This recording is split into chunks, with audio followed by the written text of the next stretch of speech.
Welcome back to the Deep Dive. Today, we are wrestling with a question that I think truly touches the heart of children's literature.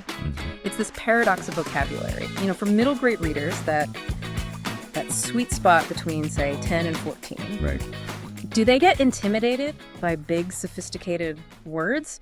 Or does that kind of language actually, pull them deeper into a story, make it feel more real? It's a core dilemma, and it's one that triggers some serious self-doubt for any author. Oh, absolutely. Especially when you're building out a long series, like with the Phillip Aisling books.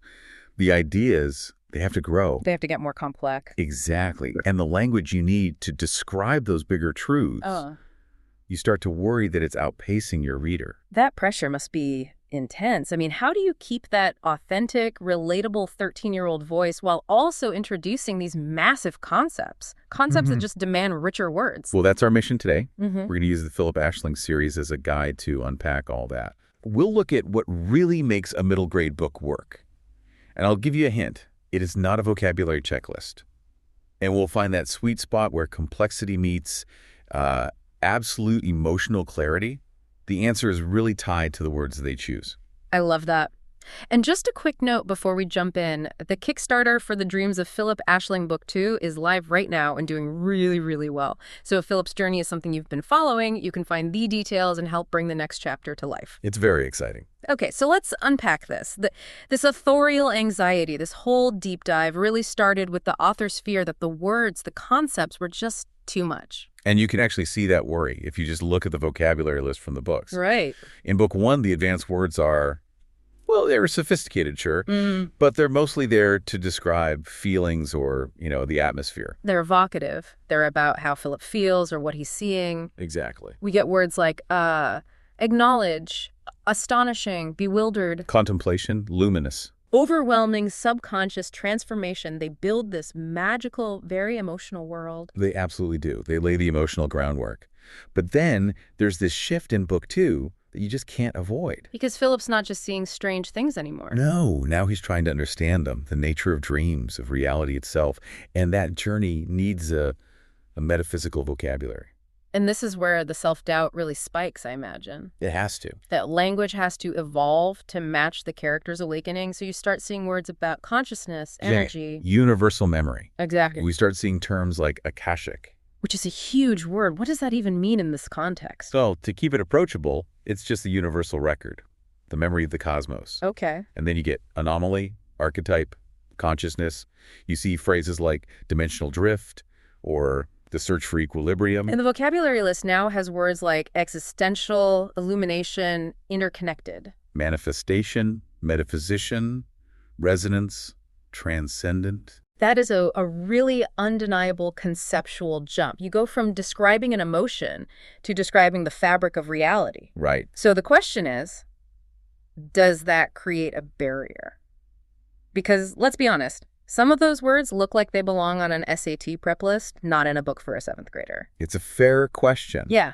But it's a question that's rooted in a myth that we really need to bust. Which is? The myth that middle grade has to be intellectually simple. A lot of adults just assume MG books should only use words from, a grade 4 or 5 list. Keep it safe. Exactly. Yeah. But that completely misses the point of what actually makes a book middle grade. It's not the vocabulary. No, it's not. It's about 2 things. Simple, emotional clarity, and an authentic character voice. A book like Phillip Aisling works because the sentences are clean, the emotions are direct, friendship, curiosity, betrayal, and the dialogue sounds like a real 13-year-old. The voice is the anchor. The voice is the anchor. The ideas can be as big as the universe, but if the character reacting to them sounds like the reader, they feel grounded. And honestly, if you look at other successful MG fantasy, this isn't risky. It's standard for the genre. It's part of the world building, isn't it? That elevated language tells the reader, hey, this isn't your normal world. This is a place with magic and history. Totally. Look at the competition. Percy Jackson doesn't use simple words. It uses specific, powerful words from mythology like vaporize, reconciliation, incantation. The words have weight. Or, the benchmark Harry Potter.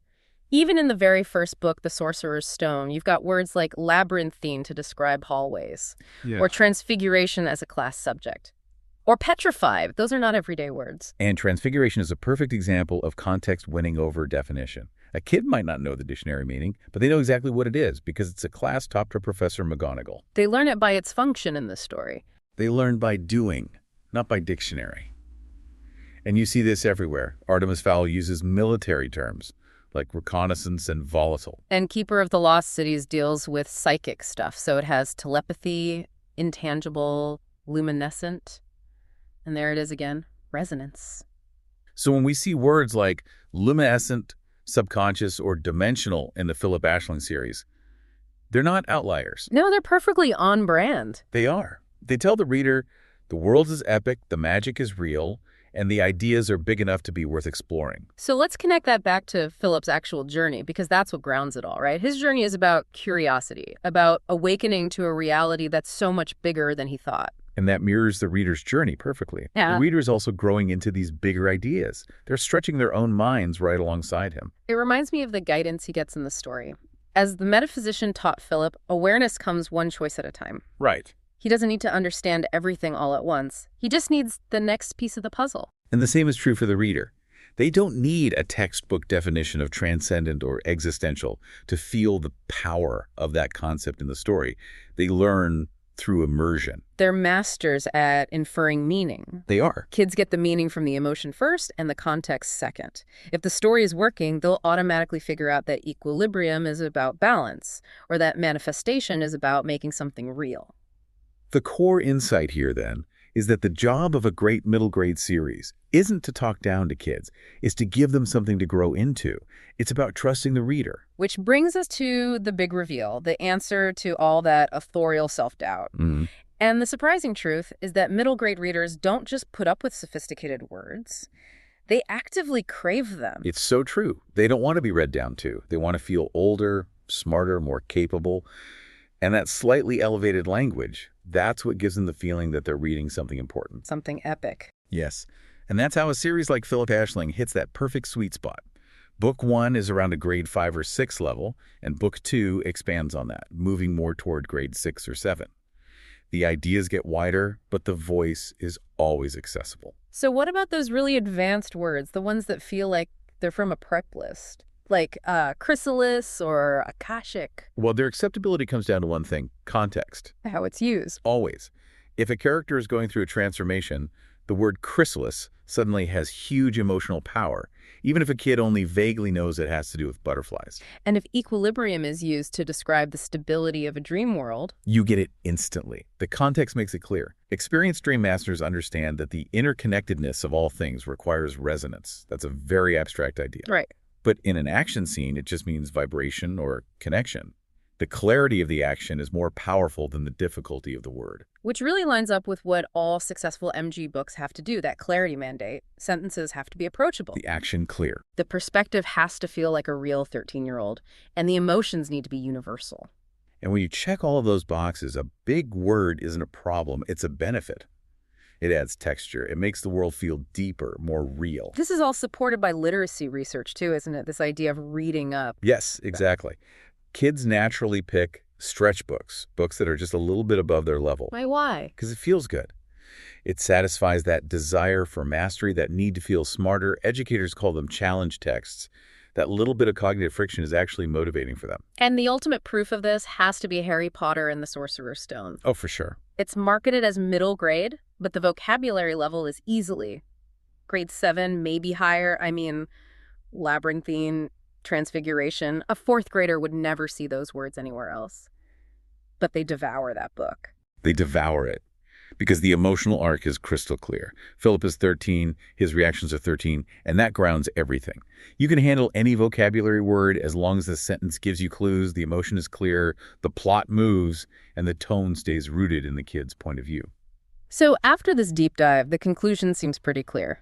The vocabulary in the Phillip Aisling series was never too advanced. No? In fact, it was exactly right. It gave the reader that sense of wonder and something important to grow into. The job of great literature isn't to simplify the world for kids. It's to trust that they can and will grow into its complexity. Before we wrap up, we want to leave you with a question to reflect on. Just think back to your favorite book from when you were, say, 10 or 12. What is one word you learned from that book, maybe a fantasy word or a sci-fi word, that genuinely made you feel older, or smarter. Just hold on to that feeling for a moment. And a final reminder for anyone ready to explore all this for themselves. The Kickstarter for the Dreams of Phillip Aisling Book 2 is still active and moving toward its goal. And if you're new to the series, you can sign up for the newsletter to get a discount on Book 1, or just check your favorite library app, Libby, Hoopla, or BorrowBox. You can usually read or listen to Book 1 for free right there. Thank you for joining us on this exploration of vocabulary, growth, and the real magic of middle grade literature. We'll catch you on the next deep dive.